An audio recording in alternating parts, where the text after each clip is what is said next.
Hey, so we're out in the woods today and I'm foraging for some specific remedies that I make over at the Apothecary Spa. But right here we're with this beautiful viburnum that is black haw, and I am making a post-birth blend to help support all of my post-birth blends. So I love to do pregnancy, post-birth, and all things pediatric. So this right here, this black haw, I'm gonna take some of few little, right at this little bitty stem here. Here we go. I don't need a ton of this for this recipe, but over here I already have some motherwort in this jar, fresh from the gardens, and then I have this in some glycerin. So I'm going to use the leaves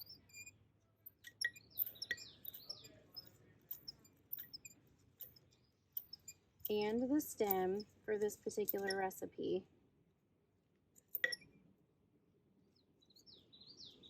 And then we're going to also find some Solomon seal, because this blend is going to get all macerated together with some Solomon seal and some passion flower. And I'm going to use this as a postpartum mood support blend, but also to help heal those really stressed tendons and ligaments post-birth. So it's going to be your post-birth new mom's dream to make her feel so much better.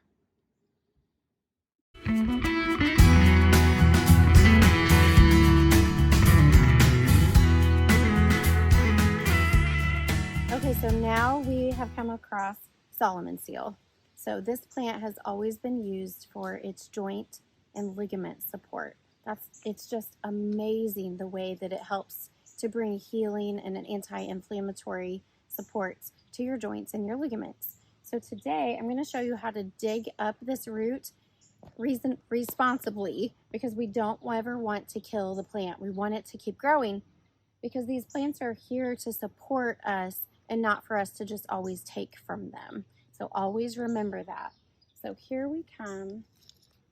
Got this beautiful plant right here. I'm gonna dig down. I see a root here, and I'm not quite sure what that belongs to yet.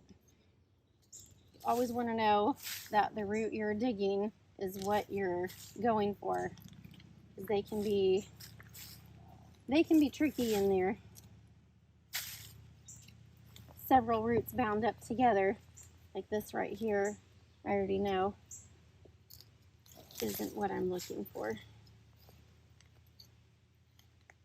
But Solomon seal is a rhizome. Look at that. So this root grows along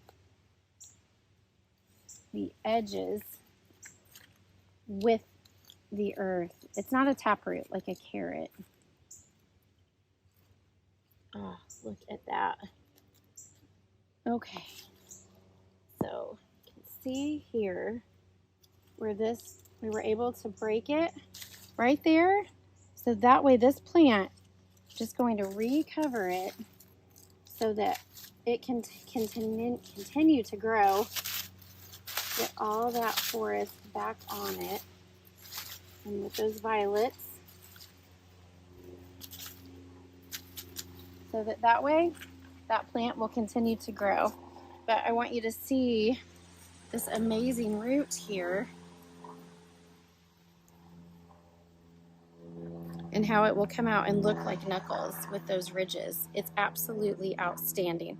So I'm going to clean this, obviously, and get this nice and clean and chop it up.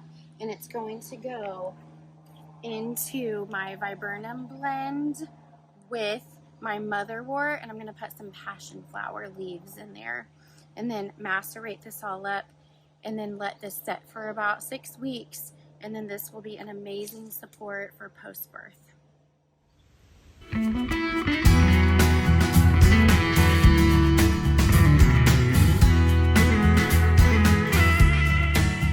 so now what I'm doing is I'm going to be making a topical blend.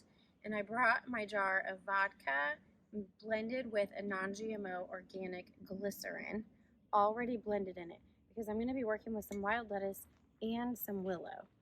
But because what I'm wanting is the latex of this plant, here you can see what we're talking about here.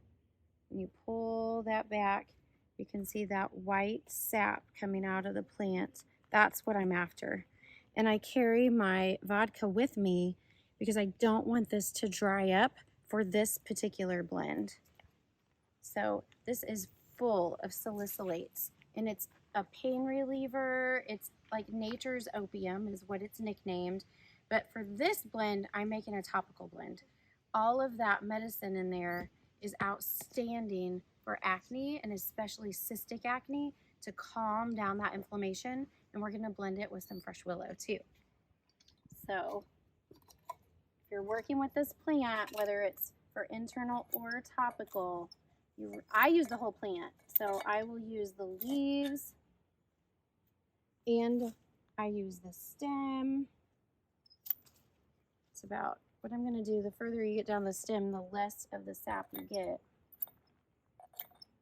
But I'm going to use all of it in this blend with some fresh willow. So we'll get this in here, and then we'll get on to the willow. Okay, so we were just at one place where I was able to get the wild lettuce for my topical acne blend, and here I have some willow. So I always want to get to my willow before it gets super, super hot, because then those active ingredients start to just kind of dry up. So I'm going to take a little bit from here, and then I don't want to use too much of it there, because I'm going to use the leaves also. So I'm going to take just this stem right here.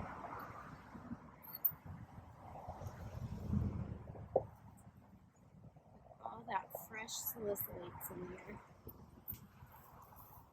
And then I always like to hold the tree and tell it thank you for all of its medicine. Okay, so I'm going to peel this off. I'm going to go through and chop up, really rough up this inner bark in here. All of that is where we want all of that medicine for this. So I'm going to go through and rough all this up, put leaves and all into that jar. And this is how I like to peel back and get inside where all that inner bark is there. That's where all that medicine is. Oh, it's so stringent. I always tell my 15-year-old, I always tell Olsen, you know, if you're out and about and, you know, you're along the water, you're kayaking and you fall, you hurt yourself, like, what do you look for? And he's like, yarrow. And I'm like, well, yeah, but we're Canadian Sanical, you know, Black Snake Group, but you can do the same thing, emergency medicine, with your willows also. So it's always good to know like what's growing around you for those emergency medicine. So this is all going to go inside this jar. I'm going to blend it all up and let it sit for about 6 weeks, and then I'll strain it, and that's going to be an amazing anti-inflammatory topical care, because acne is always inside out, but this will help with that inflammatory response from the outside